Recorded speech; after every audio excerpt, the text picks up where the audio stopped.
There are lots of ways that smartphones can be understood as a problem. The one I want to explore here relates to them being a major aspect of the lives of most radical activists, despite the issues I want to explore in this video. It's not so much the use of the smartphone I want to focus on, it's the unacknowledged inconsistencies of the use of smartphones by many of these radical activists that never ceases to amaze me.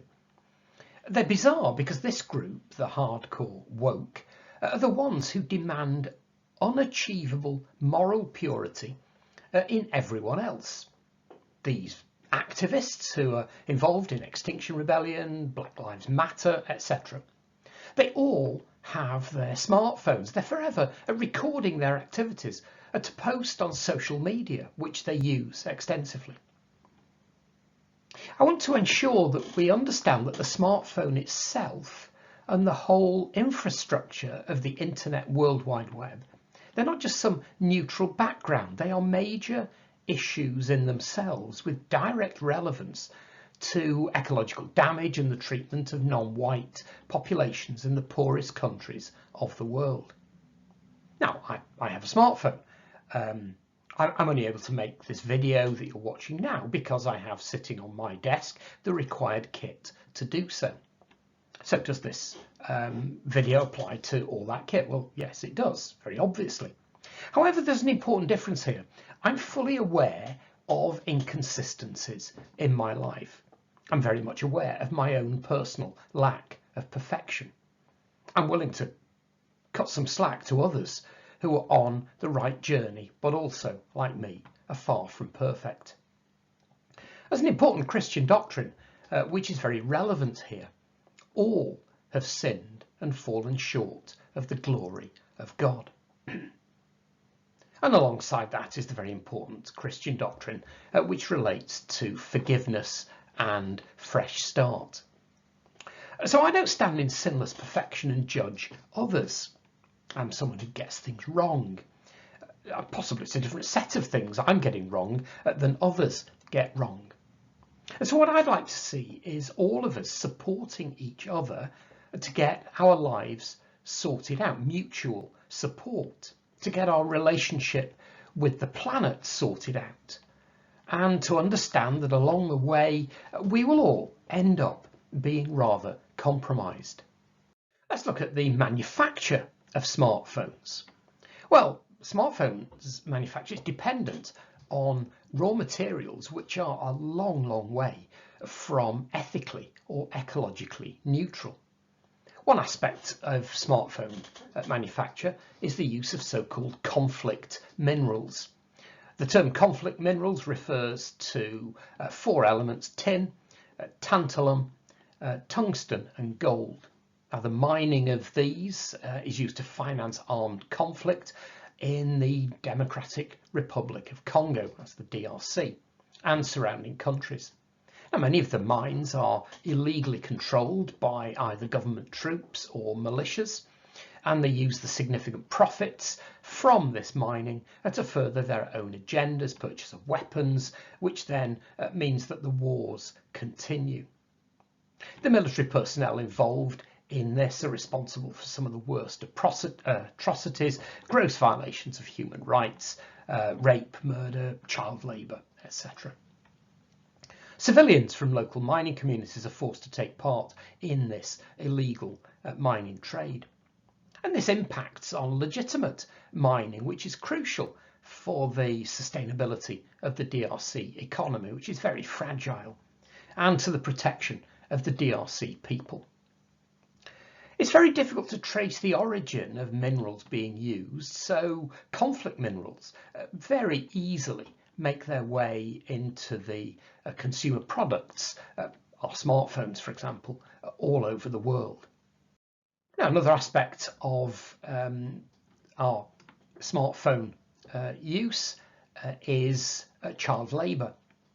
Now, it's notoriously difficult to identify the use of child labour in supply chains because, well, to state completely obvious, it's deliberately hidden by those using it because they know it will seriously impact on the saleability of their product.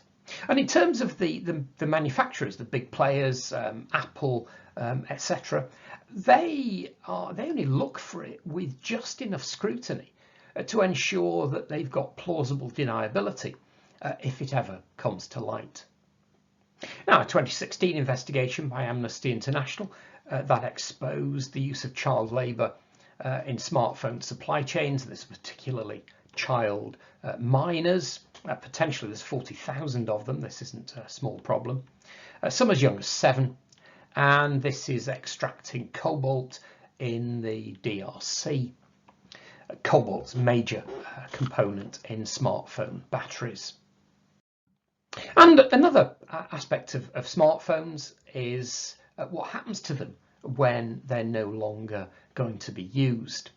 It's quite difficult to hang on to a smartphone for a long time because the operating system usually renders the phone obsolete because you can't run apps on it long before the actual physicality of the technology ceases to function. And so what happens at the end of it? Well, I'm sure these standard Extinction Rebellion people would very carefully want to make sure they recycle the phone. But this is a problem because recycling is a very flexible word which is used very freely by those concerned with the environment, usually without any thought to what that may actually mean. And most of the time when people talk about recycling, they mean no more than I have put it in the designated recycling bin. That really isn't the end of the story. And so if we're talking about recycling, the absolutely crucial element of this is then tracing the contents of those recycling bins to their final destination. Now, as many toxic chemicals go into mobile phones, and so the disposal of them is incredibly important. If you just put them in landfill, you leach all these toxic chemicals into the groundwater and then out into the environment. And so a fairly standard way of dealing with all these smartphones and lots of other computer equipment is it goes to poor countries, African countries very often, and it goes there because labour's very cheap and the environmental standards are lower or non-existent, and any sort of health protection in terms of workers is probably also non-existent. Now, Greenpeace and Amnesty International, they've done work on this, unsurprisingly, and they've highlighted dangers that workers are exposed to when processing old mobile phones without proper equipment. Some major companies, including Sony and Nokia, have responded appropriately to this problem, and they're working to eliminate these harmful chemicals from their products. But there's plenty of them are still there. There's some of the heavy metals are just inherent within those components. And so the difficulty of repairing old smartphones, keeping old equipment running on current operating systems, reusing the components, means that keeping them in use or genuine recycling or feeding them back into the production cycle with the circular economy, all of these is incredibly difficult.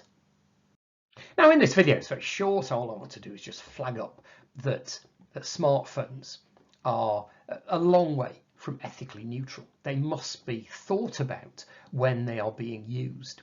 And I just want to flag up what I consider to be the unbelievable paradox of all these Extinction Rebellion people, all the young women on the school climate strike, all there with their smartphones, all posting their Instagram pics of their day off school.